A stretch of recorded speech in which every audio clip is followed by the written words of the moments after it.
horas lectivas, ¿cómo vamos a tener que tomar lectivas?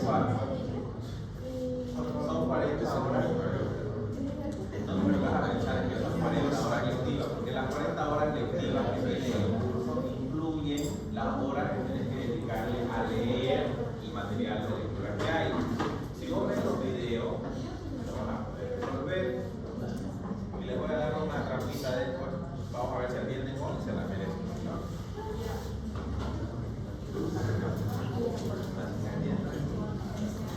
Le voy a mostrar la transmisión de la clase para que les diga la trampita. Entonces, la mitad para que es libre domingo, lunes y martes.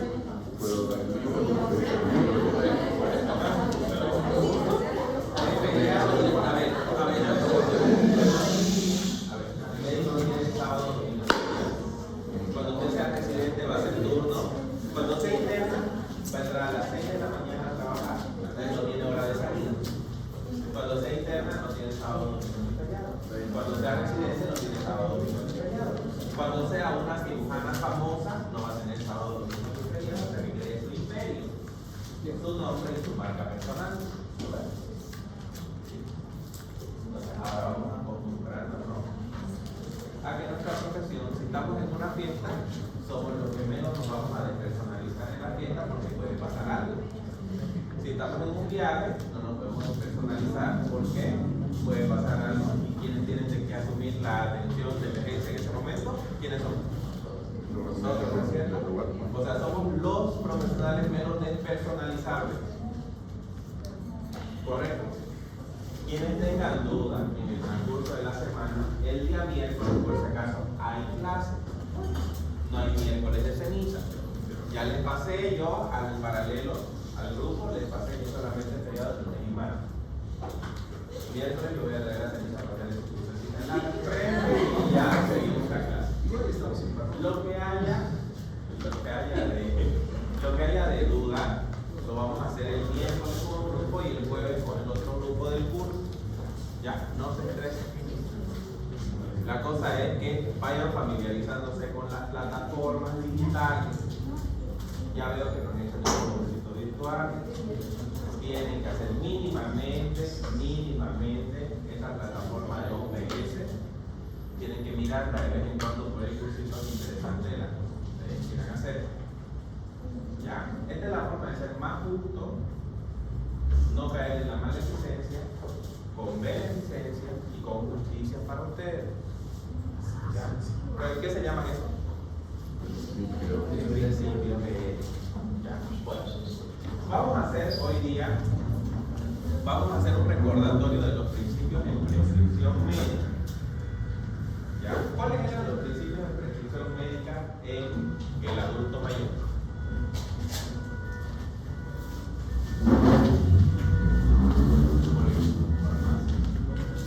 La polifarmacia es uno de los problemas. Pero ¿cuál es uno de los principios? Evitar la polifarmacia. Evitar la ¿qué más? Las interacciones medicamentosas. Las reacciones adversas medicamentosas. ¿Qué más? ¿Qué criterios había? Que les dije, se parece a criterios de Beers, que dentro de los criterios de Beers están los criterios STAR y los criterios STOP con doble P. ¿Ya? Que los criterios de STAR nos hablan a favor de que podemos iniciar el tratamiento con esos medicamentos, y los criterios de STOP que tenemos que cortar esos medicamentos. ¿Ya? El fin de los principios de prescripción médica en adultos mayores es evitar la polifarmacia o la polimedicación. ¿Ya? ¿Cuáles son los factores fisiológicos que condicionan la respuesta terapéutica en el adulto mayor? Los adultos mayores representan un grupo poblacional con prevalencia de enfermedades crónicas. Si nosotros tenemos un adulto de 40 años y un adulto de 70 años, teóricamente, ¿quién va a estar más enfermo? El de 70, teóricamente. Pero hay pacientes de 70 años que no tienen nada, y alguien de 45 que tiene artritis, lupus, enfermedad de Sjögren, hipertensión y diabetes. ¿Ya? Que es un paciente geriátrico porque es plurico.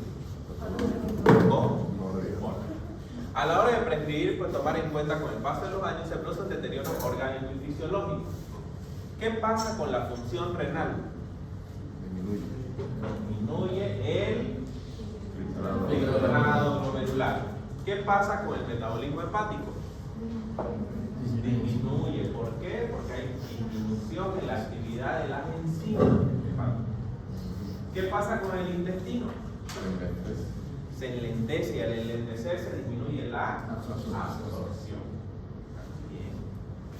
Entonces, hay variaciones farmacocinéticas y farmacodinámicas. ¿Qué es farmacocinética? El paso del medicamento por el cuerpo. El paso del medicamento por el cuerpo. ¿Y qué es farmacodinámica? Su efecto. Su efecto.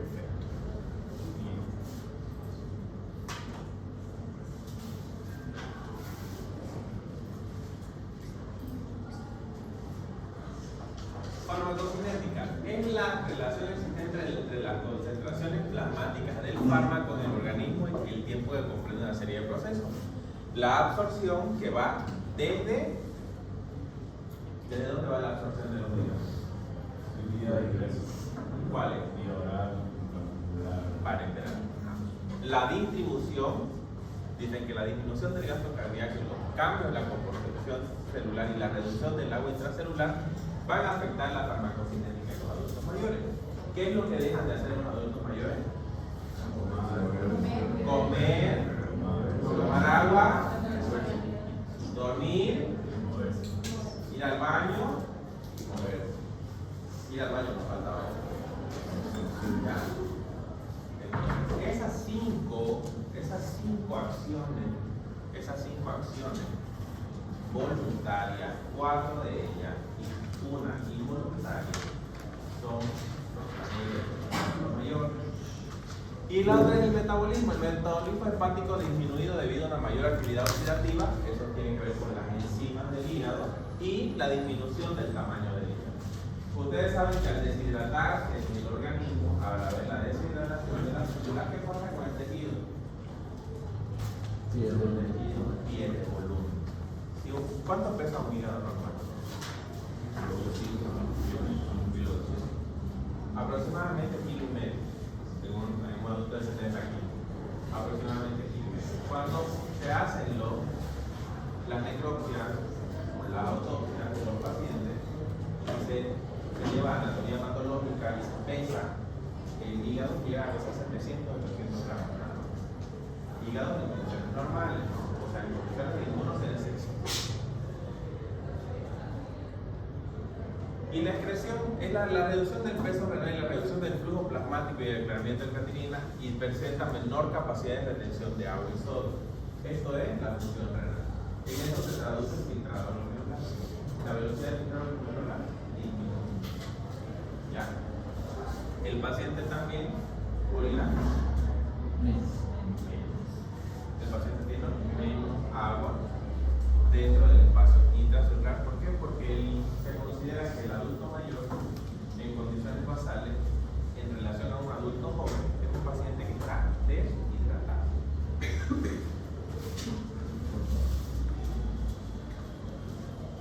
En la farmacodinámica relaciona las concentraciones del fármaco en el lugar de acción con el efecto producido. El fármaco es la acción fármaco-receptor. Hay modificaciones heterogéneas y difíciles de predecir en el adulto mayor del por qué algunos medicamentos no son tolerados por el paciente o por qué algún tipo de medicamento no van a tener un efecto terapéutico esperado. Se deben a cambios funcionales y alteraciones, atrofia gástrica, enfermedad del seno carotídeo, que hace que haya menor.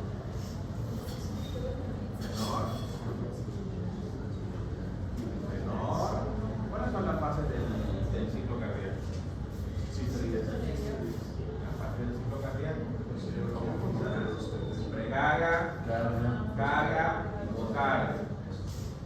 manifestándose con efectos indeseables al administrar un fármaco como cambio en los receptores beta-adrenérgicos y aumento en la sensibilidad de los anticoagulantes. Mucho cuidado con pacientes que usan anticoagulantes. Mucho cuidado con pacientes que usan anticoagulantes, porque en cualquier momento pueden tener hemorragias. ¿Cómo buscamos las hemorragias más frecuentes en el adulto mayor? Preguntando, solo una pregunta. Sangre fecal. ¿Y qué le preguntamos al paciente? El color de la heces fecales. ¿Y cómo le preguntamos? ¿Cómo le preguntamos? Porque ustedes ya a partir de la semana que viene van a empezar a preguntar. ¿Qué color es el papel con el que se limpiaron? Dice blanco. No, o sea, ¿cómo sabes por qué? ¿Qué color está la caca en los últimos días? ¿Ya? Al paciente hay que preguntarle con palabras criollas. Ya, porque el paciente adulto mayor no va a entender cuando le decís qué color es el papel blanco. Ya. Y hay abuelitos que, adultos mayores, abuelitos que son bien tajantes a la hora de responder. Entonces tenemos que preguntarle en lenguaje criollo, en el lenguaje vivo, en el que ellos manejan. Ya, como hay pacientes que te van a decir, yo tengo, entonces a ti, eso tiene que ver mucho con el nivel cultural del paciente. ¿Ya? Entonces, tenemos que ver eso. Y efectos del sistema nervioso sobre el de numerosos fármacos, los anticolinérgicos. Dentro de los anticolinérgicos, ¿qué medicamentos tenemos? Anticolinérgicos, atropina. La atropina. ¿Cuál otro produce parkinsonismo medicamentoso? Que lo vieron en farmacología. Que no les demos ese medicamento ni a adultos mayores ni a niños por tiempo prolongado. La metoclopramida. La metoclopramida comparte un receptor similar al de la atropina y es un anticolinérgico. Y en esta parte de los anticolinérgicos también tenemos que ver el tema de los descongestionantes de los antigripales. Por eso les dije antigripal al adulto mayor, no, nunca, no, never, no. Ya, nunca anticolinérgico. Nunca antigripal que contenga descongestionantes, isoefedrina, pseudoefedrina, depseudoefedrina, porque todos van a producir que el paciente tenga ¿Se sube la presión o qué? dentro de ello taquicardia y qué más. ¿Sueño? No, el anticolinérgico no produce sueño. ¿Cuál produce sueño del antigripal? Los antihistamínicos, la clofeniramina. Entonces, los antigripales, lo peligrosos son los descongestionantes. Usted lea el prospecto. Pseudoefedrina, isoefedrina, depseudoefedrina, no en adultos mayores. ¿Por qué? Se le sube la presión también. ¿Y qué más? Produce taquicardia, producen vasoconstricción, y cuando producen vasoconstricción, producen vértigo, y al producir vértigo el paciente se cae. ¿Ya? Problemas relacionados con la medicación. El incremento progresivo de patologías crónicas se traduce en un número de aumento de fármacos prescritos. Mientras hay más patología, cada especialidad mete 4 medicamentos, 3 medicamentos. Cuando acordamos cuántos medicamentos tiene el paciente, entre 15 y 20, asociados a todos los perfumes ortomoleculares que a alguien se le ocurrió darle al paciente. Selenio, magnesio, vitamina C, vitamina A, coenzima Q10, etc. Y cuando acordás, en una cápsula que te mandan a preparar a la farmacia artesanal tenés 12 fármacos. Las vitaminas son fármacos. Y les dije que revisen el artículo de aumento de mortalidad por consumo de multivitamínicos. No lo revisaron. Las posibles causas de la polifarmacia son la mayor prevalencia, de reacciones adversas y la intervención de muchos prescriptores, lo que puede provocar la duplicidad de tratamiento y el uso de fármacos no indicados o innecesarios. Pacientes que ustedes revisen la prescripción, siempre revisen la prescripción de todos los medicamentos que toma el paciente. ¿Por qué es importante esto? Porque en ocasiones encontrar medicamentos de la misma familia farmacológica que están produciendo una reacción adversa. Pacientes diabéticos que yo veo, pacientes que estaban tomando glibenclamida y glibenclamida, pacientes con hipoglicemia recurrente. Doctor, pero si yo tomo los medicamentos que me enviaron, ya. La persona mayor tenía en la heladera colgada una receta y tenía la receta subsiguiente que le dio el endocrinólogo. Ya, pero en ningún momento el paciente entendió durante la consulta que tenía que suspender la glibenclamida para iniciar la glibenclamida, motivo por el cual el paciente estaba somnoliento, el paciente se caía y el paciente tenía glicemias de 45, 48, 37 en ayuno. ¿Ya? Mismo grupo farmacológico, misma familia, diferente potencia del medicamento. Al igual que pacientes que tienen por problemas reumatológicos indicados prednisona y que el paciente haga una faringoamigdalitis y aparezca un iluminado y le coloque dexametasona. ¿Ya? El paciente está con doble potencia de corticosteroides ¿qué pasa con el sistema inmunológico? Lo inmunosuprime demasiado y al inmunosuprimirlo lo deja propenso a que esta faringoamigdalitis se convierta en un absceso, se convierta en una sepsis generalizada. ¿Por qué? Porque el paciente no tiene cómo defenderse. ¿Ya? Entonces estamos bien por ahí.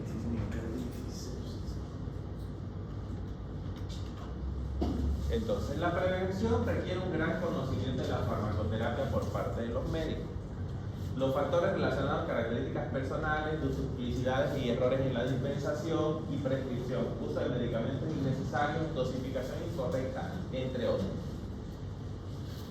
Tenemos que pensar siempre tenemos que pensar que el adulto mayor va a tener un metabolismo reducido, una excreción del medicamento reducida. ¿Ya? Y si yo tengo, por ejemplo, una infección urinaria en el paciente y yo tengo que calcular un medicamento, tengo que calcular el filtrado glomerular si tengo en ese momento creatinina. ¿Ya?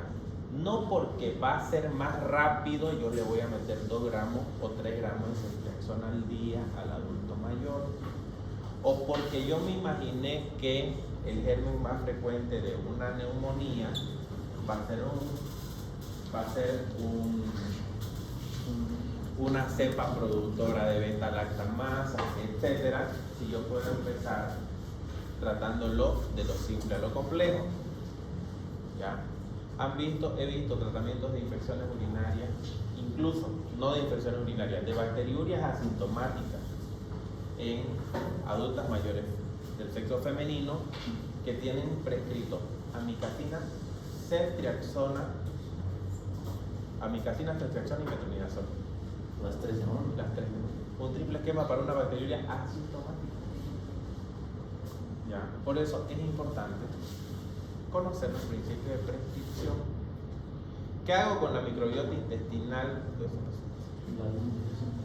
Los problemas vasculares periféricos, las infecciones de tejido celular subcutáneo, las erisipelas, la celulitis, tratadas con clindamicina. ¿En qué termina el paciente tratado con clindamicina? ¿Han oído hablar de las diarreas fulminantes, síndrome diarreico fulminante por Clostridium difficile? Sí. En eso terminan los pacientes con clindamicina.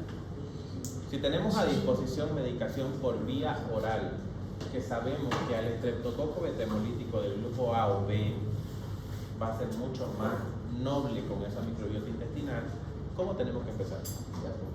Tenemos que empezar de lo simple a lo complejo. Siempre yo les digo, porque yo di una materia de farmacoterapia se llama farmacología, farmacovigilancia y farmacoepidemiología, en un diplomado de farmacia. Siempre les digo que nunca se mata un hormiguero con una bomba atómica. ¿Ya? Siempre hay que ir preveyendo todo lo que va a ir apareciendo de las reacciones adversas farmacológicas o las consecuencias de un tratamiento en el adulto mayor. ¿Ya? Entonces, siempre se debe estar atento a la utilización de fármacos inapropiados, aparición de reacciones adversas, interacciones medicamentosas y la no adherencia al tratamiento. Con el paso del tiempo, el adulto mayor, el reflejo de la deglución lo va perdiendo. Es por ello que ellos empiezan a alimentarse mucho más lento. ¿Ya? Ellos entran en un proceso de rumiación cuando ya tienen más de 80 años. Los pacientes de más de 80 años entran en un proceso de rumiación. ¿Qué es la rumiación? Pero somos monogástricos. Somos monogástricos, pero el adulto mayor entra en la rumiación. Entonces, ¿qué es la rumiación? Humedece un poco.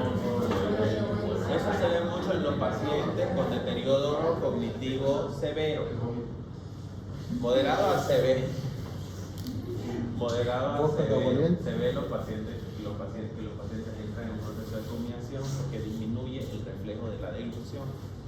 Mastican, tragan parcialmente y del esófago vuelve nuevamente.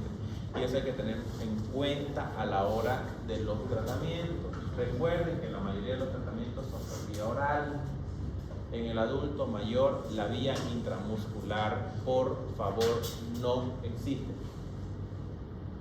No existe vía intramuscular. Para nada, no existe. Eso es. ¿Por qué? Porque puede abscedar. Absceda con mayor frecuencia. ¿Y la otra? Disminución de masa muscular. Si no hay masa muscular, ¿qué va a pasar? ¿Dónde se va a quedar el medicamento? Tercer espacio. No se absorbe. Y se El absorbe. medicamento no se absorbe. El paciente perdió su plata porque de ese medicamento se tiene que absorber un 60% por las condiciones clínico-metabólicas que tiene el paciente. Va a absorber menos aún y el efecto esperado no va a ser el adecuado. Por ejemplo, ¿cuál es el cliché de las personas mayores cuando van a la farmacia y le dicen, doctora, tengo dolor de la cintura o tengo dolor de las rodillas? ¿Qué medicamento es el que ustedes han visto que utilizan más los adultos mayores? Vitamina B. Diclofenac, ¿qué más? Cobavimin, 25.000 unidades. 25.000 unidades de vitamina B12 por vía intramuscular en una persona de 75 años con pérdida de masa muscular. ¿Qué estamos haciendo? ¿Qué estamos logrando? Daño económico. Es un daño económico por un lado, y por otro lado, ¿cómo está la excreción metabólica? Disminuida. La excreción renal disminuida. Entonces, el exceso de vitamina del complejo B incrementa y puede lograr producir una lesión renal aguda sobre la crónica que trae este paciente. ¿Ya? Es igual que los batidos y los jugos verdes que le dan a los adultos mayores. Los jugos verdes no sirven para nadie. Para nadie sirven los jugos verdes porque producen nefropatía por oxalato de calcio. Al adulto mayor, por hacerlo bien, por darle una dieta saludable, empieza alguien que vio en Instagram una dieta con jugos verdes y el paciente adulto mayor termina con una disminución del filtrado glomerular que se traduce en ¿cuál es el diagnóstico? Insuficiencia renal. En una insuficiencia renal aguda sobre la crónica o crónica agudizada o una insuficiencia renal aguda y termina en hemodiálisis. Entonces, la calidad de vida, el pronóstico de vida disminuye. Herramientas que son útiles, criterios de Beers. criterios de Top Stack y la lista de Pritzbus. La lista de Pritzbus la promociona el Ministerio de Salud de Alemania. ¿Ya? Es una iniciativa del Ministerio de Salud alemán para identificar medicamentos inapropiados o cuyas dosis requieren un ajuste especial. ¿Ya? Yéndonos a los facilitos, los criterios de Beers, los criterios de Start-Stop y la lista de Pritzbus tienen la misma finalidad: evitar la polifarmacia y a su vez evitar las reacciones adversas medicamentosas y evitar las interacciones medicamentosas de estos medicamentos que son indicados. Yo quería preguntarle. ¿Sí? El adulto mayor dijo, no, la vía intramuscular descartada, que la vía oral es la primera opción.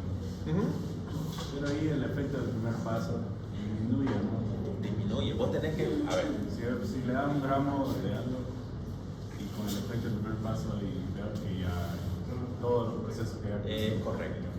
Es correcto. Por ejemplo, vos vas a tener los resultados poco esperados en los fármacos de las enfermedades que son intercurrentes. Por ejemplo, entre ellos las más frecuentes son los antibióticos. Los antibióticos son los que son más propensos, y el grupo farmacológico que es más propenso a sufrir el efecto del primer paso. ¿Ya? Entonces, cuando tenés un paciente internado por una infección que es severa, que es seria, que puede comprometer la vida del paciente, nunca vas a ver un paciente internado con amoxicilina vía oral. Vas a tener la vía parenteral, que va a tener mayor tasa de éxito en los tratamientos de los pacientes. ¿Ya? Pero el resto, antihipertensivos, antidiabéticos orales, si bien vas a tener que utilizar en ocasiones dosis terapéuticas, nunca vas a usar en el adulto mayor dosis subterapéuticas ni dosis por encima de lo recomendado. En el tema de dosis subterapéuticas, muchas veces, por ejemplo, como el paciente es más sensible por el tema de la excreción, en los diabéticos que van utilizando, por ejemplo, 40 unidades de insulina, 40, en algún momento empiezan a hipoglicemiar con esas 40 unidades de insulina basal. Y llega un momento que tenés que retirar los antidiabéticos. ¿Por qué? Porque como no hay masa muscular, no hay grasa, disminuye la ingesta calórica, los requerimientos de insulina disminuyen tanto que son capaces de ser cubiertos con la producción endógena. Y sucede en otras enfermedades también lo mismo. Recircula, ¿no? Recircula. Y tenemos, por ejemplo, pacientes que utilizan 25 miligramos de carvedilol y van bajando porque empiezan a hacer bradicardia sintomática y quedan en 6.25 o 3.75 de carvedilol, y es una dosis subterapéutica, pero es suficiente para el paciente. Recuerden, medicina geriátrica se hace medicina basada en la persona. ¿Por qué? Porque existen guías, pero no existen protocolos establecidos para pacientes adultos mayores por este tema de la prescripción de medicamentos. ¿Ya? Entonces, por ejemplo, en la lista de Pritzbus, la lista de Pritzbus es una lista de medicamentos por sistema que te dice, por ejemplo, indometacina, muy alto riesgo de sangrado, alternativa para paracetamol, manejo del fármaco problemático usar en combinación con agente gastroprotector. Te dice el fármaco por sistema, el problema que podés tener, la alternativa y cómo vas a manejar al paciente con esos medicamentos. Por eso sí les digo, en geriatría existe el COPIE. Ya, existe el COPIE. ¿Por qué? Porque todas son recomendaciones o son guías o son herramientas que vos tenés que tener en el consultorio o tenés que tener alguna aplicación en el teléfono que te dice que sí y que no. Recuerden lo que siempre les digo: quien no mete el dedo, mete la pata. Y en adultos mayores, tanto niños, todo se calcula. ¿Ya? En adultos mayores por tasa de filtrado glomerular y en niños por kilo de peso o metros cuadrados de superficie corporal. Ya están en pediatría, ¿no? Sí. Ya. Entonces, los criterios de Beers son criterios desarrollados en Estados Unidos con evidentes limitaciones, como tener una persona en estado de postración crónica. ¿Y cuál fue el estudio que dio la aparición a los criterios de Beers? Este estudio dice: medicación potencialmente inapropiada usada en polifarmacia antes y después de la admisión de pacientes mayores, adultos mayores. Entonces, este estudio fue el que dio la aparición a los criterios de Beers. ¿Ya? Al aparecer ese estudio, mostró todos los sesgos que hay en la internación de los pacientes. ¿Cuántos pacientes se internaban en los servicios de emergencia y servicios de internación con reacciones adversas medicamentosas, con interacciones farmacológicas y con consecuencias de la misma? ¿Ya? ¿Cuál era la consecuencia principal de los pacientes que eran admitidos en este estudio? Era el síndrome de caída. Los pacientes se caían y tenían la subsecuente fractura, y dentro de ella la fractura más frecuente, fractura de cadera y fractura de coles, fractura de muñeca. Los criterios de start-stop también son muy útiles, incluyen no solo los errores por acción, la sobreutilización, sino también los errores por omisión. La infrautilización ya ha sido asumido por la Sociedad Europea de Geriatría. ¿Ya? Ahí está el documento que dio la aprobación del criterio de start-stop. Criterios de Beers, Academia Americana de Geriatría. Criterios de start-stop, los europeos. ¿Ya? Entonces tenemos las dos grandes escuelas de medicina geriátrica con sus criterios farmacológicos, que las dos tienen el fin común de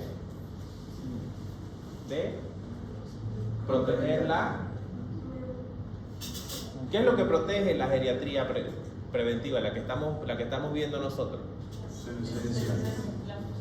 La funcionalidad del paciente.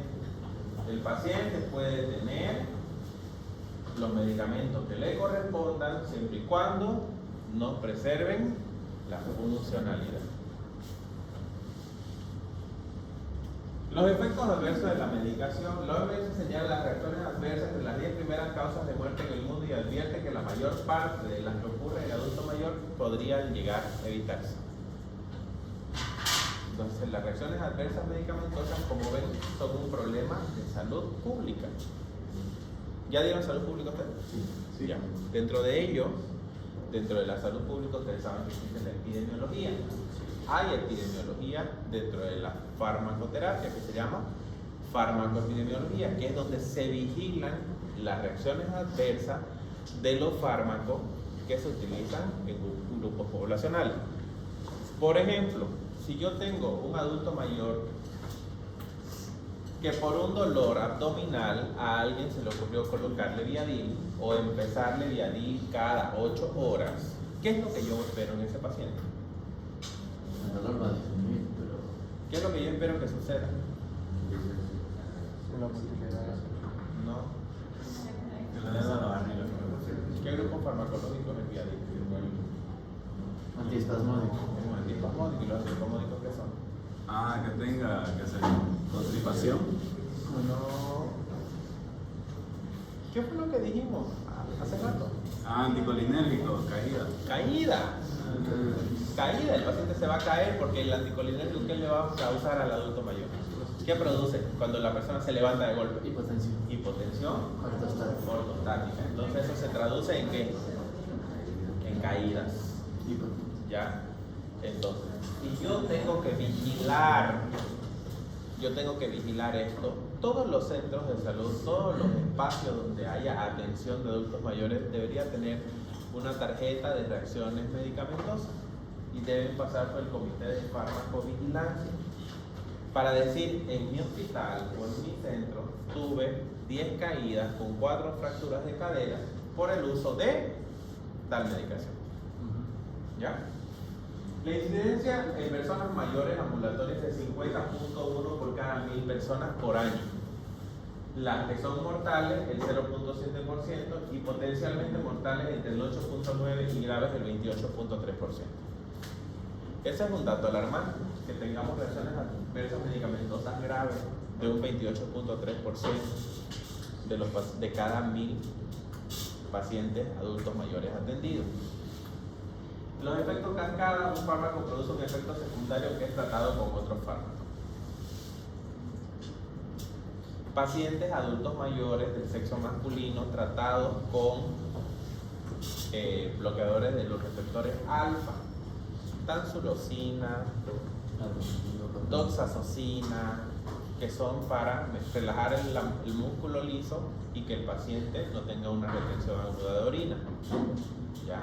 Los receptores alfa, los inhibidores de los receptores alfa, ¿qué producen? Hipotensión. Hipotensión. Entonces se traduce en qué voy a esperar que el paciente se caiga. ¿Qué debo recomendar? Que tenga un dulce a la mano. No, pues no tiene nada que ver. Hasta que el paciente saque el dulce y el dulce empiece a hacer efecto, ¿qué va a pasar? El paciente va a estar en el piso. ¿Qué es lo que nosotros recomendamos cuando vamos a iniciar esos medicamentos? ¿Que lo tome en casa o qué? Que el paciente cuando se vaya a incorporar se siente durante 30 segundos a 1 minuto y posteriormente se incorpore con ayuda, ya sea con ayuda de un apoyador que se llama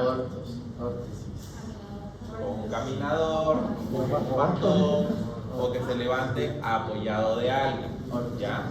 Porque si el paciente se levanta de acostado a parado, va a tener hipotensión y podemos esperar que ese paciente se caiga.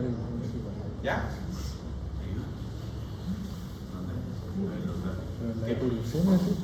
¿Qué pasó? Las hipoglicemias sintomáticas también tumban al paciente. Eso se puede llegar cuando cae la presión. Cuando cae la presión, Porque el dulce o por el tema de osmolaridad. y es un mecanismo de activación de vasoreceptores. Al aumentar el tono con el dulce, aumenta el tono vagal. Claro, pues más osmolaridad. No es esa la teoría, pero bueno. Ya, entonces estas son las listas, estas son las guías por sistema. Ya, estas son las guías por sistema. Cefalea, AINES, betabloqueadores, calcio antagonistas, corticoides, ergóticos, estrógenos, hormonas tiroideas o líticas. ¿Qué es lo que se puede? ¿Cuál es la alternativa? ¿O cuáles son los que van a tener reacciones adversas en los medicamentos? En este caso, esta lista es de los criterios top. ¿Ya? Cefalea, AINES por exposición aguda y o abuso de medicamentos. La nitroglicerina por exposición aguda va a producir cefalea. ¿Ya? Los betabloqueantes por exposición aguda o los opioides por abuso de medicamentos van a producir cefalea también. O sea, están los medicamentos que producen las reacciones adversas y lo que nosotros tratamos. Si el paciente es por dolor crónico, es consumidor de tramadol, que eso lo van a ver muchísimo. Para el tramadol tiene cefalea por el uso de tramadol, pero ustedes saben que el tramadol es un analgésico. Si tiene por abuso de opioide cefalea y va al médico, ¿qué le da el médico? Otro analgésico encima. Entonces el efecto cascada. Un fármaco para tratar el efecto adverso del otro. Eso se llama efecto cascada. ¿Ya?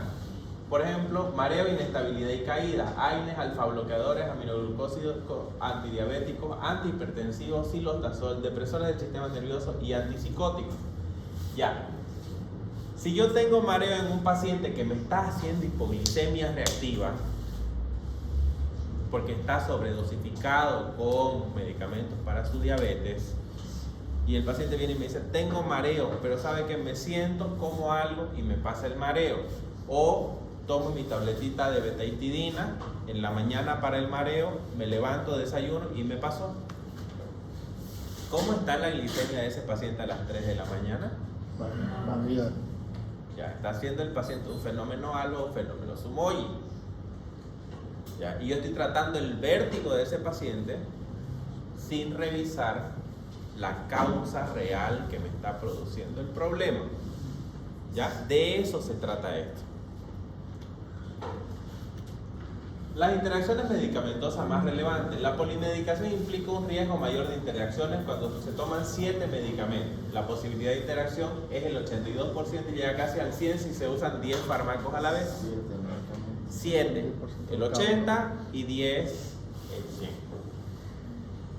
Por ello es importante revisar la lista de prescripción farmacológica de los adultos mayores y también revisar los agregados al tratamiento. Acuérdense que en Bolivia un regalo, un obsequio bonito que le puedes llevar a un adulto mayor es un frasco de vitaminas. ¿Qué tiene esa vitamina? Ya. Entonces tenemos que evitar eso. Nada que le traigan de medicamentos, de vitaminas, de suplementos puede darle sin que el médico lo apruebe. ¿Ya? La medicina ortomolecular y sus sueros de oro, 550 pesos semanales le sacan al paciente. El suero de oro lleva 16 ampollas de complejo B, 4 de vitamina C, 1 de sulfato de magnesio. El suero fisiológico 500 o 1000. Y DMSO. Y el DMSOS que no tiene ninguna utilidad real. Y huele a maíz después. Ya. Jamás. El paciente huele a choclo. Al choclo, así. Ajá, porque tiene selenio. O el paciente que consume selenio, el paciente huele a choclo. Tiene ese olor a maíz hervido. El paciente suda el olor a maíz hervido. Y en ocasiones los familiares no saben por qué el paciente huele así. ¿Ya? Y es el compuesto químico que ha sido ingresado a su organismo. Y por otro lado, si ustedes ven, si ustedes sacan la lista de precios, la ganancia es más de un 300%. Pero ahí entra el marketing. El suero de la vida, azul de metileno para todo el mundo. El azul de metileno tampoco tiene evidencia constituida, sólida, que diga que es la panacea de la curación de enfermedades. Por favor, el uso de cargas de líquidos en los adultos mayores. Si un adulto mayor está viviendo con un 40% de fracción de eyección y no lo sabe, y usted viene y por hacerlo bien le mete una carga de 1000 ml a ese paciente, hace una insuficiencia cardíaca. Y en los pacientes que tienen insuficiencia cardíaca diagnosticada subyacente, cuidado con esto. Los sueritos vitaminados en adultos mayores no sirven. O sea, en nadie sirven y en adultos mayores menos. Si usted se va a colocar un suero vitaminado, constatado que tiene déficit vitamínico. Si usted tiene una buena nutrición, si toma sol todos los días, no tiene por qué tener suplementación con vitaminas. Recomendaciones para mejorar. La norma principal es prescribir el menor número posible de fármacos a las dosis adecuadas, revisando periódicamente su tratamiento, evitando duplicidades, valorando la posibilidad de reacciones adversas y de interacciones medicamentosas. Si yo tengo 10 medicamentos en un paciente que requiere 3, me quedo con 3. ¿Ya? Los insaponificables de palta o de soya, los antiartróticos que van a ver en el internado, van a ver muchos pacientes que llegan con esto o que les dicen, yo tomo Artineo B o tomo Movial Plus o tomo esos medicamentos. Lo único bueno que tienen es que nos llevan de viaje a los médicos. ¿Ya? Lo único. Yo recién lo vi ese que se lo estaban recetando unas tías. ¿El Movial Plus? De soya. O el Artineo, o el de palta. Era de soya. Ya. Y raro me pareció. Ya. Los carísimos. Y son caros. Lo único que sirven para llevar de viaje a los médicos. ¿Ya? Porque la prescripción es alta. Es alta la prescripción, es alto la devolución económica, pero no sirve. ¿Cómo los convencen, no? Para que compren? Por ejemplo, yo trabajo, mi consultorio está en un centro de reumatología y todos los días las reumatólogas retiran medicamentos que no requieren los pacientes. Entre ellos, los antiartrósicos. ¿Retira? Lo retiran. ¿La reumatóloga? Las reumatólogas lo retiran.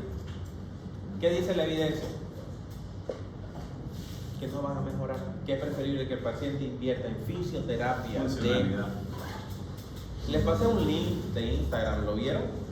La señora de, creo que le pasé la de 93 años, con la rehabilitación funcional por medio del ejercicio físico. No, así no va a quedar, pero va a caminar. Ya. Entonces, es preferible invertir en lo que le hace bien al paciente, en lo que va a tener beneficio, con no maleficencia, con beneficencia, con justicia y con autonomía de decisión del paciente. ¿Ya? Porque ya les digo, los antiartrósicos sirven para que los médicos viajen a congreso. Nada. No hay nada. No existe ciencia constituida, sólida, evidencia sólida para que el paciente mejore. La artrosis, una vez instalada, no va a volver a regenerar el cartílago. ¿Hasta qué edad se regenera el cartílago? Entonces esa es la primera. Vamos a ver la segunda, la vamos a ver Esos medicamentos, flash. los sueros y todo eso, deben funcionar por fe, ¿no? Por fe. Por fe. Más que. Ay, al fin alguien entendió. Más que. Los sueros de oro, la medicina basada en vitaminas y todo eso, funcionan, como dice él, por fe y por esperanza, ¿no? Pero él vendía. ¿Qué es la fe? Creer en lo que no se ve. ¿Qué es la fe? Creer en lo que no se ve. La ciencia de lo que se espera y la fe de lo que no se ve, ¿no es cierto? Entonces no hay evidencia constituida, no hay evidencia sólida en el tema de la... Fue el placebo. Parece que las enfermedades son psicosomáticas. Hay muchas enfermedades psicosomáticas, pero también hay otras que son llamadas psicosomáticas o que son idiopáticas cuando el que las busca no las encuentra.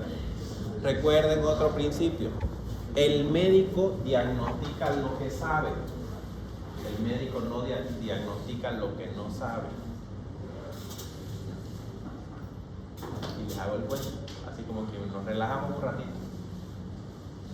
Una sobrina comenzó a convulsionar con un neurodesarrollo perfecto hasta los 2 años. Comienza a convulsionar a partir de los 2 años y termina en postración con una discapacidad global. Aquí meningitis aséptica en 3 meses. Meningitis aséptica, ya no quedaba un espacio intervertebral que no se funcione haciendo estudios de líquido cefalorraquídeo. Y las convulsiones no pasaban. ¿Ya? Diagnóstico. No era meningitis, nunca fue meningitis. Diagnóstico. Meningitis aséptica.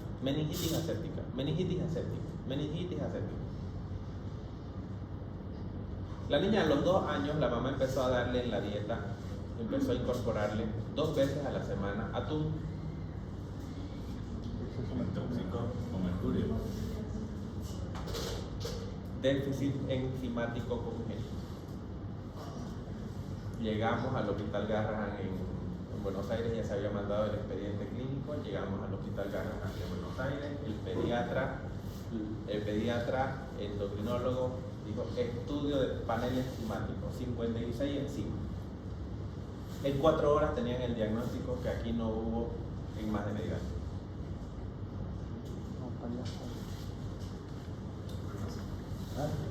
El pediatra diagnostica lo que, perdón, el médico diagnostica lo que sabe. Si el médico sabe, va a diagnosticar. Si el médico no sabe, no va a poder diagnosticar al paciente. Y aquí la vio todo el mundo. Ya. Existen enfermedades raras y poco frecuentes. El día 28 de febrero es el Día Mundial de las Enfermedades Raras y Poco Frecuentes. Ese día nosotros nos vamos a ver bueno, fue ayer fue el Día Mundial de las Enfermedades Raras y Poco Frecuentes. Fue ayer. Para la práctica, cada uno va a dar una enfermedad rara y poco frecuente. Van a investigar la lista ya. Enfermedades raras y poco frecuentes. ¿Pero para el país? No, a nivel mundial. Las enfermedades raras son a nivel internacional. Hay un programa internacional de notificación de enfermedades raras y poco frecuentes. Dentro de ellas, por ejemplo, esa de los déficits enzimáticos del ciclo de la urea. No creo que sea muy común. No es tan raro como se plantea, pero no es tan común como pareciera. Entonces vamos a ver el tema de cirugías en adultos mayores. El tema de cirugías en adultos mayores es, nosotros vamos a dar lo que se hace en una evaluación preoperatoria del paciente. Ustedes cuando entren al internado se van a dar cuenta de lo que sucede en las unidades quirúrgicas. Tenemos dos opciones, señora. El riesgo quirúrgico del paciente entra a cirugía. El riesgo quirúrgico es un 60% que salga, un 60%, un 40% que no salga. O al revés, si el paciente se opera, tiene un riesgo de complicaciones muy alto con un pronóstico reservado. ¿Qué hace el familiar? ¿Qué hace el familiar? Ahora a veces no me interesa. Pide una segunda opción. Rara vez tienen una segunda opción porque cuando el paciente llega a la unidad quirúrgica generalmente llega de emergencia o llega muy grave. Ya les dije, el gran drama abdominal por el que el paciente ingresa, el paciente adulto mayor frecuentemente ingresa a la unidad quirúrgica es el volumésimo y la obstrucción intestinal. La colecistitis calculosas o acalculosas del adulto mayor. Es rara la apendicitis, pero también hacen apendicitis. Y la otra son los tumores. ¿Ya? Que los tumores producen un cuadro pseudocursivo. Y ellos también pueden producir un gran drama abdominal. Las otras son los cálculos renales, las peritonitis, las úlceras perforadas, las úlceras por presión. O sea, hay un grupo grande de situaciones quirúrgicas por las cuales el paciente va a terminar en un quirófano o en su casa. Y caída también. Y las caídas, muy rara vez al paciente le colocan los pernos y las placas para hacer una osteosíntesis. Generalmente son prótesis de articulación, que pueden ser de húmero, de rodilla, de cadera o de codo. He visto prótesis de codo. De codo. La demografía de la población en Estados Unidos, incremento del número de personas de 65 años o más en los americanos en el año 2017. Observen desde 1900 hasta la proyección del 2030. En el 2030 va a haber aproximadamente un 20% de la población que va a ser adulto. Y respecto a este estudio, es que sale la proporción de cirugías por edad. Esta proporción de cirugías por edad, observen, cirugía cardiotorácica, 65 años o más, un 70.3%. General, 59.6%. Neurocirugía, 45.2%. Oftalmología, 88%. Ese 88%, ¿a qué tipo de cirugía generalmente se le atribuye? Cataratas. La cirugía de cataratas es frecuentísima en los adultos mayores. Ajá. Cirugía ortopédica un 51.4%, otorrino un 8.4% y urología un 64.8%. ¿Qué cirugías aquí en urología son más frecuentes en adultos mayores? Próstata ahí, en las mujeres. Las peccias de vejiga. Ya, lo que en la calle le llaman suspensión de vejiga. Ustedes van a decir peccias de vejiga. ¿Ya? En oftalmología, eso, en neurocirugía.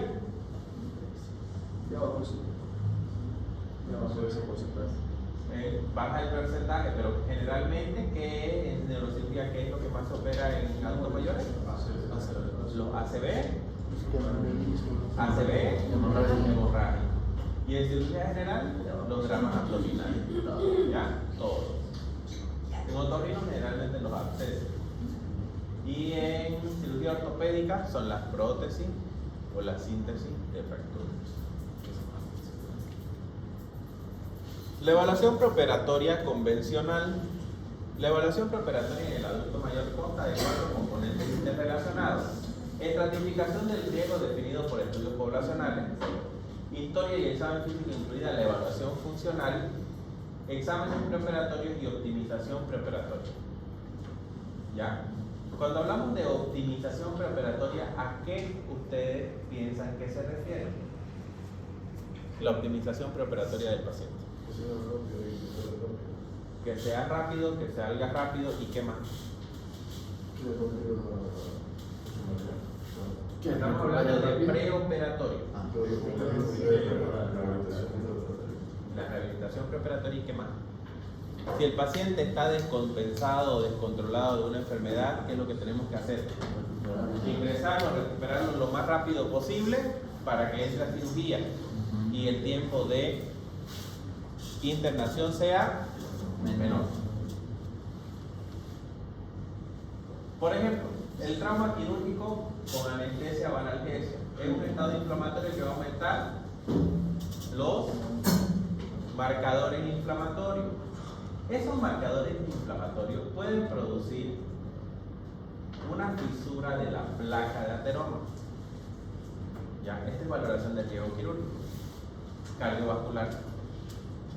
El estado de hipercoagulación en el trauma quirúrgico con anestesia y analgesia puede aumentar el estado de hipercoagulabilidad, aumentan las reactividades de plaquetas y aumentan los factores de la coagulación. ¿Qué puede pasar? Una trombosis coronaria aguda. El trauma quirúrgico con anestesia, analgesia, la intubación, extubación, el dolor, la hipotermia, el sangrado y el ayuno produce un estado de estrés, aumenta el cortisol y disminuye las catecolaminas. Al producir esto aumenta la tensión, aumenta la frecuencia cardíaca, hay deficiencia relativa de insulina, hay mayor demanda de oxígeno y hay una isquemia miocárdica. O sea, todo esto es una cascada que puede suceder en el adulto mayor. Al suceder esto en el adulto mayor, ¿qué es lo que yo espero en cuanto al riesgo quirúrgico? ¿Qué me va a decir el cardiólogo cuando haga un riesgo quirúrgico? Y ese es el mito que hay en adultos mayores. Por la edad, no va a entrar aquí. Pero estas son proyecciones, estas son estimaciones de lo que puede suceder. Esto no es la regla. ¿Ya? Y en ocasiones, ¿por qué se morían los pacientes cuando hubo el COVID en Italia? Hay un estudio ahorita de eso. ¿Por qué se morían los pacientes con COVID en Italia? Porque tenían... ¿Qué pasaba con los adultos mayores? Coagulaban. Ya, pero ¿qué pasaba con los adultos mayores en las UCI? No los aprobaban, no aprobaban los adultos mayores. Los adultos mayores eran los últimos en entrar a UCI si había espacio. Ya, entonces los adultos mayores entraban en gastro y en salas comunes. El gobierno de Italia tiene un proceso legal en la Corte Internacional de la Haya por delitos de lesa humanidad por un comunicado que sacó el Ministerio de Salud en esa época. Entonces, el paciente adulto mayor tiene que pasar por un proceso de screening preoperatorio para saber si se opera o no se opera. No es que porque es viejito no se opera. Eso lo van a escuchar y me van a escribir cuando estén en internado. Me van a escribir porque lo van a escuchar. Y cuidado que alguien diga lo contrario, ¿no? No se opera en el hospital público, pero el paciente va a una clínica y el mismo cirujano lo opera en la clínica. Principio de justicia. ¿Principio de? Justicia. De justicia. Entonces, la la evaluación del paciente. Primero, existen distintas escalas de riesgo preoperatorio, de riesgo cardíaco en cirugía no cardíaca. El paciente, la edad, factores predictores, mayores, menores y el estado funcional. La cirugía de urgencia, cirugía programada, es vascular, no es vascular y el riesgo por tiempo de cirugía, que puede ser alto, intermedio, bajo. El riesgo puede ser bajo, intermedio o alto, y ahí ya nosotros decidimos autorizar la cirugía sin indicaciones adicionales, autorizar la cirugía con recomendaciones, estudios no invasivos ante la cirugía o aplazar o cancelar la cirugía. Si yo tengo un paciente, esto nosotros tenemos que tener siempre esta premisa. Si yo tengo la opción de que este paciente yo pueda cancelar o aplazar la cirugía, o sea, aplazar la cirugía hasta que el paciente esté compensado para una cirugía electiva, me va a disminuir la tasa de mortalidad operatoria. ¿Ya? Si el paciente no es candidato por riesgo anestésico, hay que cancelar la cirugía y pasar, pero el paciente no queda ahí. No es como sucedía antes, ¿sabe qué? Lléveselo a su casa, consígase un médico para que lo acompañe y que llegue a feliz destino. No. Si el paciente se aplaza la cirugía, hay que ver todos los métodos clínicos por los cuales el paciente puede recuperar la funcionalidad. ¿Ya? Si el paciente, por ejemplo, caso hipotético, fractura de cadera, con función renal comprometida, con función cardíaca comprometida, ¿se va a operar o no? ¿Le voy a colocar una prótesis de cadera? No. Entonces, ¿qué voy a hacer con ese paciente? Lo voy a mandar para la casa con recomendaciones, siguiendo el continuum asistencial que ustedes han aprendido. Haciendo un ¿qué? Una internación. Internación domiciliaria, donde el paciente va a tener su asistencia médica y va a tener todas sus recomendaciones, porque ese paciente va a estar postrado. ¿Ya? Ese paciente va a ser un paciente con un síndrome de inmovilidad. Si el paciente tiene síndrome de inmovilidad, ¿qué va a pasar? ¿Qué pasa con los músculos? Sarcopenia. Que se llama sarcopenia. Entonces, estas son también escalas de la Academia Americana de Anestesiología. P1, paciente normal. P2, paciente con enfermedad sistémica leve. P3, paciente con enfermedad sistémica severa. P4, paciente con enfermedad sistémica que requiere tratamiento permanente. P5, paciente moribundo que no se espera que sobreviva con o sin cirugía. Y P6, paciente con muerte cerebral declarada elegido para donar órganos. Generalmente, ¿qué paciente es nuestro adulto mayor que llega a la sala de emergencia? ¿Es un P4? ¿Es un P3, P4 o P5? Está entre esos tres. Paciente, no. Aquí en tampoco. Santa Cruz Llega entre 4 y 5. ¿Ya? Llega entre 4 y 5 al sistema público generalmente. ¿Ya? ¿Por qué? Porque se esperan, hacen todo lo posible, los familiares, todo lo posible para que el paciente recupere en casa. ¿Ya? Pero ustedes ya están aprendiendo de que hay ¿qué es lo que hay? ¿Qué tipo de presentación de enfermedades en adultos mayores? ¿Presentaciones? Pero ¿cómo son las presentaciones de las enfermedades? ¿Igual que las de 40 años? Son más ocultas. Son atípicas, son presentaciones atípicas. Ya cuando el paciente manifiesta sintomatología es porque ya está complicado. Por ejemplo, fiebre, sepsis de adultos mayores sin fiebre. Sepsis sin 50.000 blancos, con 7.000, 8.000 blancos, pero con un diferencial de 90, 10, 95, 5, el paciente está haciendo una sepsis. ¿ya? Que es lo más frecuente que nosotros vemos en el hemograma, que es lo que nos llega. Ya cuando medimos niveles de lactato, gasometría y todo eso, está mucho más comprometido el paciente. Este es ACV de 2 semanas. correcto. El ACV de 2 semanas, pero como el paciente se moviliza poco, pasa desapercibido. El índice de I para evaluar el riesgo cardiovascular, este es solamente para que lo vean.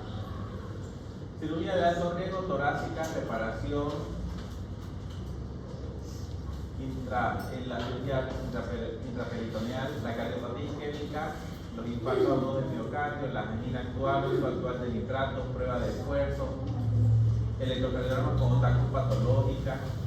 Esto es para ver el riesgo prequirúrgico, cómo el paciente va a entrar para sacar la estimación de cómo el paciente va a salir del acto quirúrgico.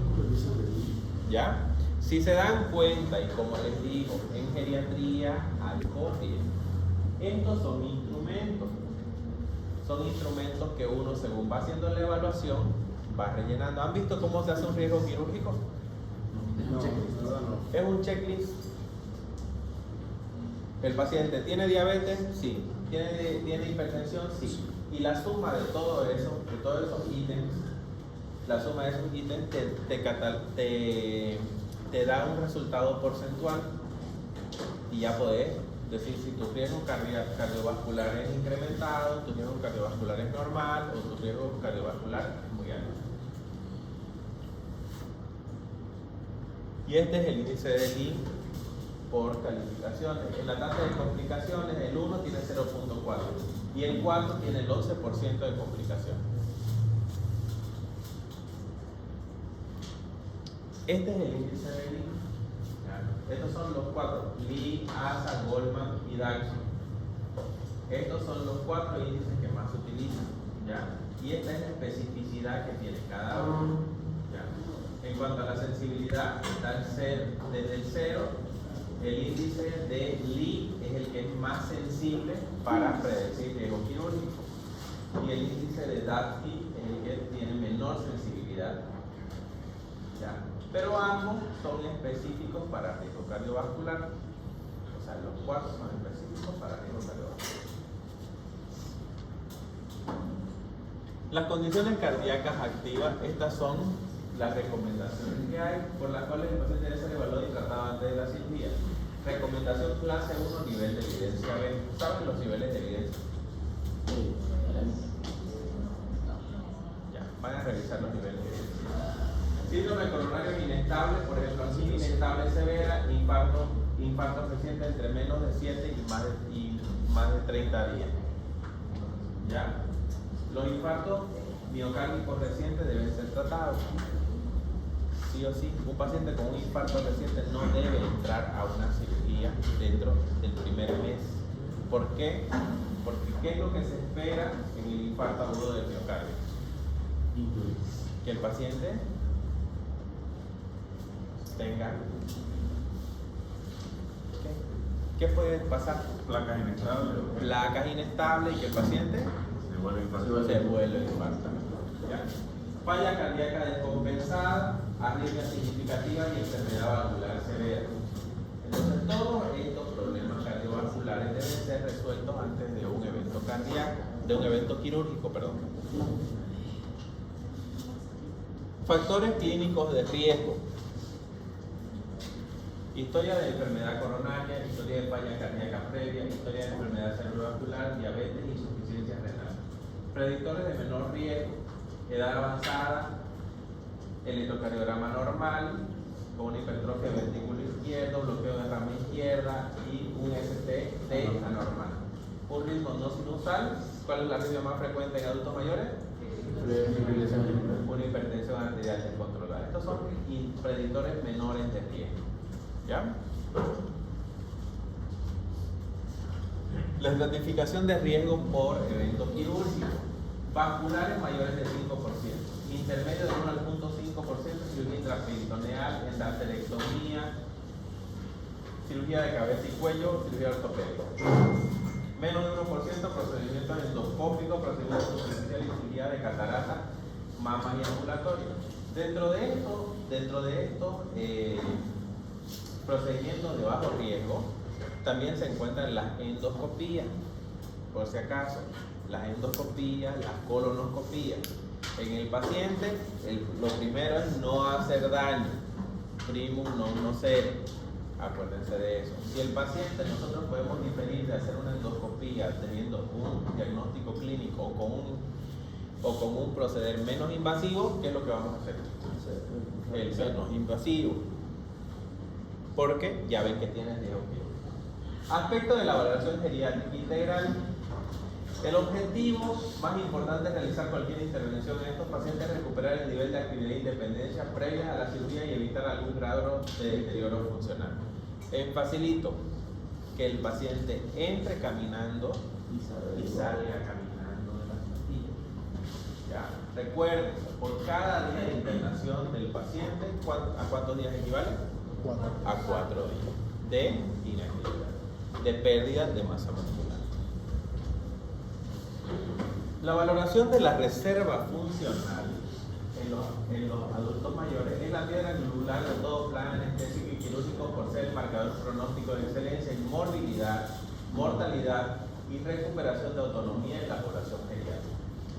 ¿Ya? La reserva funcional que tiene el paciente es lo que me va a dar la tasa de éxito en cuanto al procedimiento quirúrgico que yo vaya a realizar.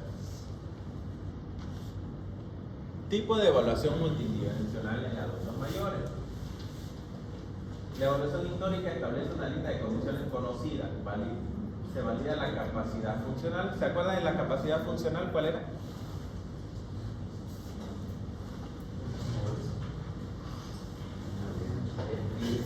Vestirse, bañarse, combinarse, comer, almorzar algo que quieren hacer.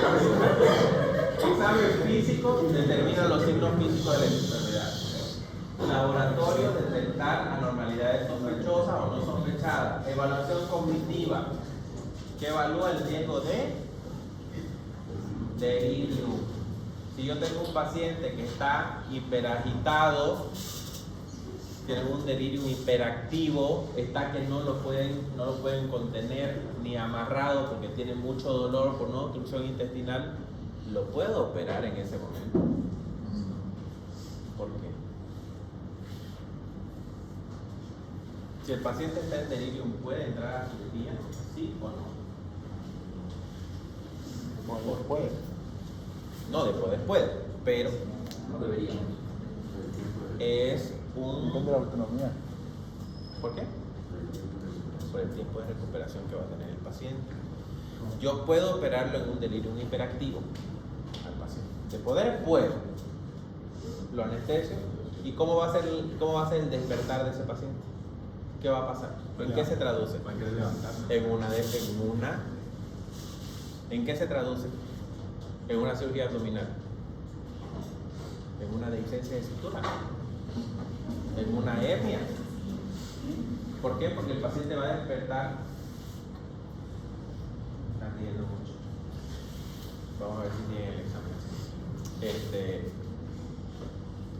El paciente va a despertar hiperagitado y el paciente va a tener complicaciones postquirúrgicas, desde un sangrado hasta una dehiscencia de sutura, hasta que el paciente se quiera parar, se caiga, se fracture. Ha habido casos de pacientes con cirugías abdominales que han despertado hiperagitados, se han tratado de levantar de la cama y se han fracturado la cadera, y es una nueva cirugía en 48 horas. ¿Ya? La evaluación cognitiva es importante. La evaluación nutricional, determinar el déficit que se traduce en fragilidad. Un paciente con sarcopenia severa va a ser un paciente que va a tener una recuperación más larga. Evaluación social y soporte establece las necesidades en el postoperatorio. No es lo mismo operar a un paciente que vive solo, adulto mayor, a un paciente que tiene apoyo familiar y tiene condiciones socioeconómicas en la vivienda. ¿Por qué? Porque este paciente, por cuestiones de edad, por cuestiones de inmovilidad, va a recuperarse más lento que el paciente más joven. Uso de medicamentos, evaluar el riesgo de efectos secundarios o adversos, el índice de iatrogenia. ¿Y qué quiere decir todo esto? que la reserva funcional del paciente va a ser Indicador de directamente proporcional con el pronóstico postoperatorio que tenía el paciente. Entonces, la valoración de la capacidad funcional es en cuanto al índice de Barthel-Ocat. Esta fue la que vimos nosotros, la de que el paciente se pueda vestir, cambiar, comer y hacer el aseo. La instrumental es la escala del auto, es lo que hace el paciente: contesta el teléfono, utiliza el peine, come con cubiertos, etc. Y la social valora el dominio de sí mismo y del entorno y la capacidad de mantener procesos de socialización. Mínimamente estos 3 test deben ser realizados antes de la valoración quirúrgica del paciente. En los hospitales que les toque hacer su internado, se van a acordar de esto en la evaluación prequirúrgica de los adultos mayores. Generalmente, ¿a quién llaman al geriatra para hacer la valoración prequirúrgica? ¿A quién llaman? Al cardiólogo. Para hacer prequirúrgica, el cardiólogo o el anestesiólogo. Pero no hay geriatra. ¿Ya? Esto es lo que les va a dar a ustedes la capacidad de ver un poquito más, a diferencia de sus compañeros de internado que nunca dieron geriatría y de geriatría no saben nada. ¿Ya? El estado funcional y la reserva funcional según la edad. Miren cómo baja la reserva funcional según van pasando los años. Esta es la reserva funcional basal. Observen, la reserva funcional orgánica, la diferencia entre la función máxima y basal de un órgano, representa el margen de seguridad de todas las funciones orgánicas de un órgano. Observen cómo baja la reserva funcional según va bajando, va avanzando la edad del paciente. Este es el máximo de función de un órgano. Y esta es la basal. Ya, la reserva funcional basal.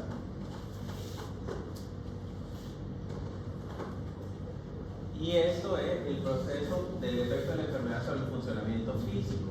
Observen cómo es la línea de fragilidad del paciente. Aquí es cuando el paciente ingresa.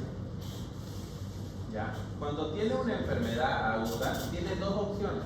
Una de las dos es, entra a la rehabilitación y recupera parte de la funcionalidad que tiene el paciente antes de entrar, en este caso, a la cirugía.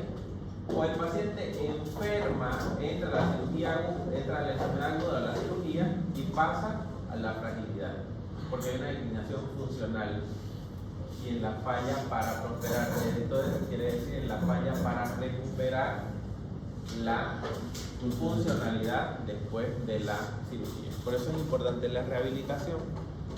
Vos podés resolver una fractura de cadera con una osteosíntesis o una prótesis, resolviste el problema.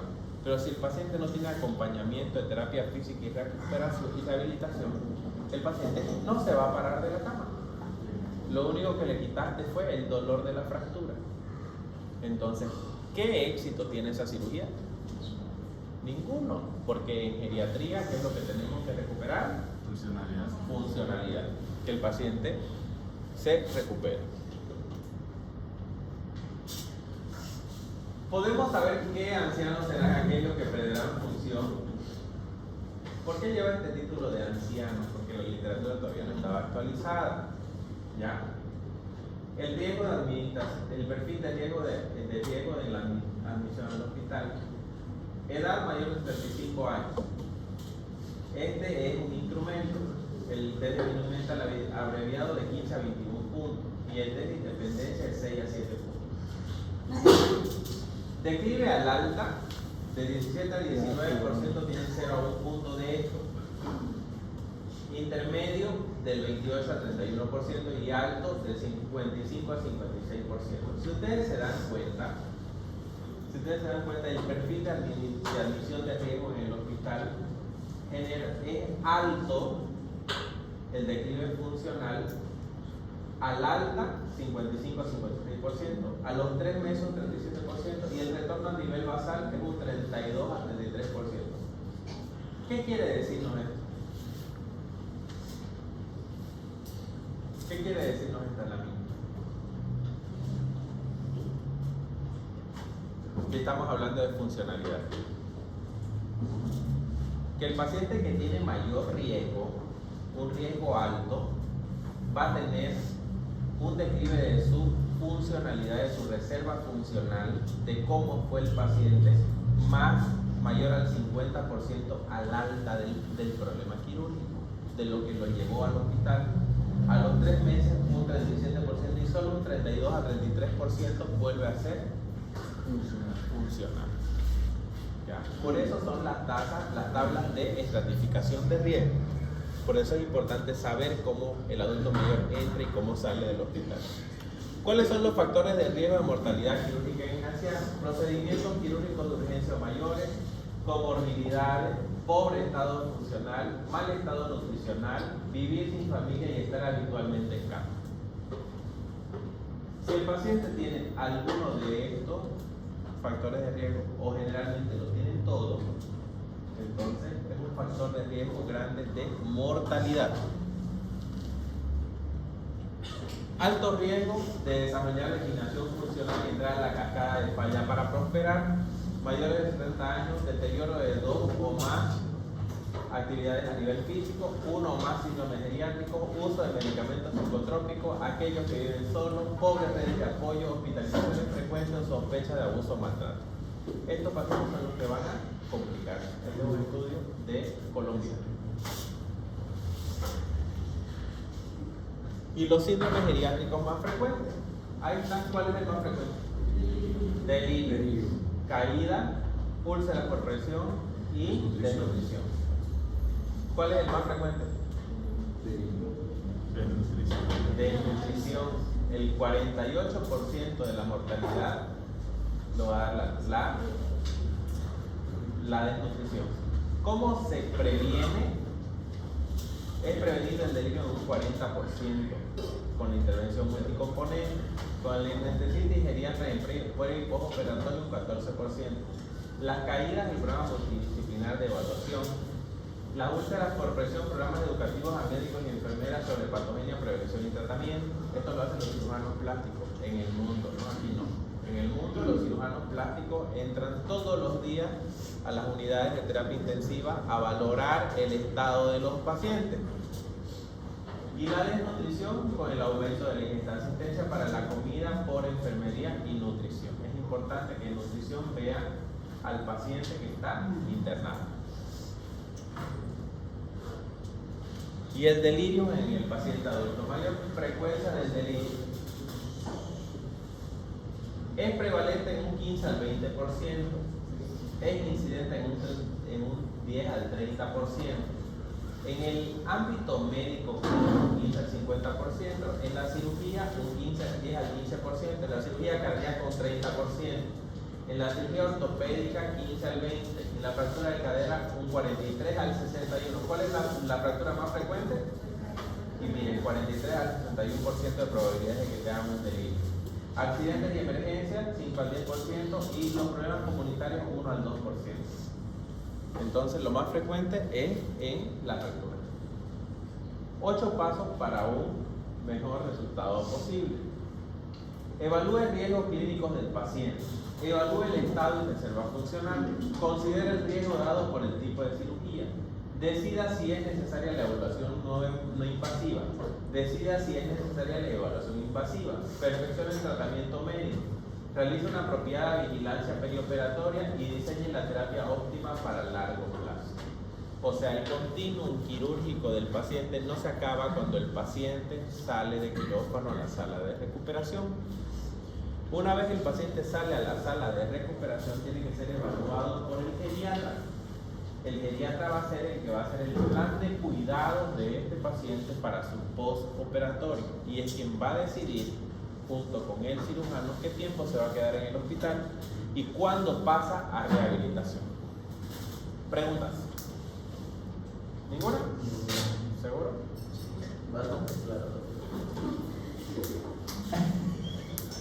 Listo. Entonces, para la próxima clase, ¿qué es lo que tenemos que traer? El certificado. Certificado de academia. ¿Ya? Cada paralelo de práctica tiene su grupo reducido. Quienes tengan dudas, en el grupo de prácticas lo vamos a resolver, ya, A o B. Este miércoles o jueves vamos a tratar de resolver las dudas que hay para que el sábado todos puedan